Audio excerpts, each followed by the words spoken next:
The OnePlus 8T is one of the most highly anticipated smartphones of 2020, and today, thanks to the Steve Hammer stuffer, we have the first design look of the OnePlus 8T as well as its full specifications. Following the footsteps of the OnePlus Nord rather than the OnePlus 8, the 8T looks set to feature a flat 6.55-inch display with a small punch hole on the top left corner. There is a full HD plus resolution and a super smooth 120Hz refresh rate, along with extremely slim bezels. Towards the back, a design that has again been inspired by the OnePlus Nord rather than the usual vertical camera module. There is a 48-megapixel main sensor from the OnePlus 8 and Nord 8 Pro, along with 16-megapixel ultra-wide-angle lens, 5-megapixel macro and 2-megapixel depth sensor. So not a great deal when it comes to camera, but the inside of the OnePlus 8T is where things get impressive.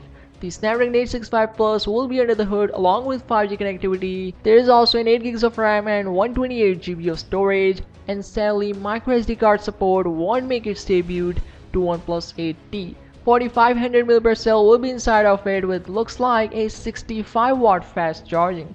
Previously 65-watt fast charging was in works, but since the 8T Pro model cancelled, there was a rumor that we again see a 30 watts of fast charging. And yes, speaking of the Pro models, so 5 unannounced devices have shown up on OnePlus website as first spotted by AVLeaks.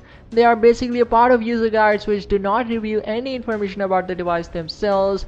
But what's interesting to note is that at least 2 OnePlus flagships and 2 mid-rangers are probably in the works. First up, we see a page for the OnePlus 8T which we have just talked about.